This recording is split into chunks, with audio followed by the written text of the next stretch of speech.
Hello दोस्तों, नमस्कार। ओमी technical YouTube channel के माध्यम से समस्त ईपीएस 95 पेंशनर्स भाई बंधु आप सबका हमारे नए वीडियो में स्वागत है।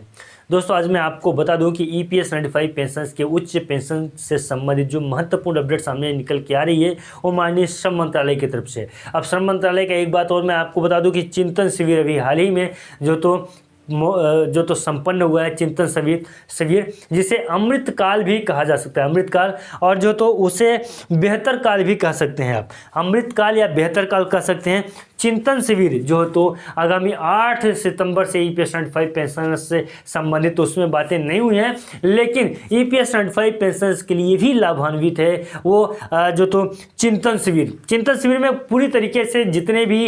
ईपीएफओ के द्वारा काम किए जाते हैं उन सारे कामों में किस प्रकार से सही तरीके से काम को ऑपरेट किया जाए, किस प्रकार से संपूर्ण काम को एक साथ देख लिया जाए, और जो तो सोशल एप्लीकेशंस और सिक्योरिटी से संबंधित बहुत सारी बातें देखने को उसमें मिली हैं, उनमें बहुत सारी बातें हुई हैं। हालांकि ये कोई नई बात नहीं है, ईपीएस 95 पेंशन के उच्च पेंशन में से संबंधित बातें भी उसमें सामने आई है कि ईपीएस 95 पेंशन की पेंशन में किस प्रकार से वृद्धि को किया जा सकता है। चिंतन शिविर में भी ये बात जो तो सामने निकल के आई है, क्योंकि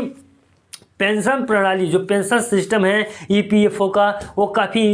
जो तो ईपीएस 95 पेंशनर्स के लिए महत्वपूर्ण है, क्योंकि अभी जो माननीय सुप्रीम कोर्ट में फैसला रिजर्व है उस फैसले से जैसे ही ईपीएस 95 पेंशनर्स के लिए फैसला सामने निकल के आएगा तुरंत ईपीएफओ को भी जवाब सबमिट करना पड़ेगा और ईपीएफओ को तुरंत जो तो अपने बजट का प्रावधान करके ईपीएस 95 पेंशनर्स की पेंशन में वृद्धि करना पड़ेगा। तो ये जो चिंतन शिविर था, चिंतन शिविर कुल मिला के भले दूसरे फील्डों के बारे में चर्चाएं हुई हैं, लेकिन इस चिंतन शिविर से ईपीएस 95 पेंशन को भी काफ़ी राहत पहुंचे, क्योंकि ईपीएस 95 पेंशन से संबंधित जो वृद्ध हैं, सीनियर सिटीजन हैं, उनके लिए भी बहुत सारे जो तो बातें इसमें कही गई हैं, जैसे उनके अकाउंट को, उनका लाइफ सर्टिफिकेट और भी बहुत सारी बातें, उनके सुरक्षा से संबंधित जो जानकारियों को भी इसमें रखा गया था, सुरक्षा से संबंधित और भी बहुत सारी बातें भी इसमें हुई हैं। तो कुल मिला के ईपीएस 95 पेंशन के लिए चिंतन शिविर यानी कि श्रम मंत्रालय की तरफ से भी बड़ी अपडेट सामने निकल के आई है और काफ़ी महत्वपूर्ण अपडेट है कि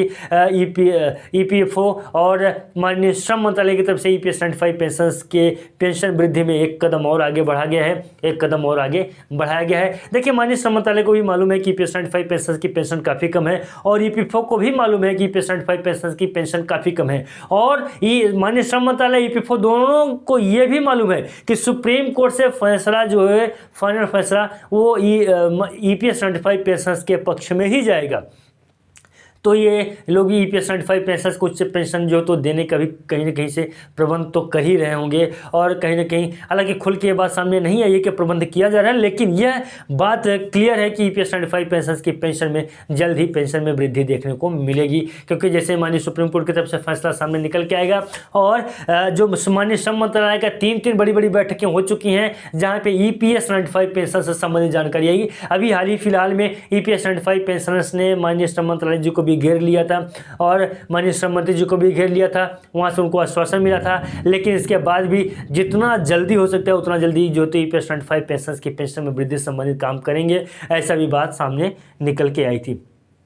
बाकी दोस्तों, आपको ये जानकारी कैसी लगी कमेंट में जरूर बताइएगा। आशा उम्मीद करता हूँ कि यह जानकारी आपको पसंद आई होगी। अगर जानकारी आपको पसंद आई होगी तो प्लीज़ चैनल को सब्सक्राइब करके बेल की घंटी को भी प्रेस कर लें। मिलते हैं किसी नए वीडियो में और नए अपडेट में, तब तक के लिए नमस्कार, जय हिंद, जय भारत।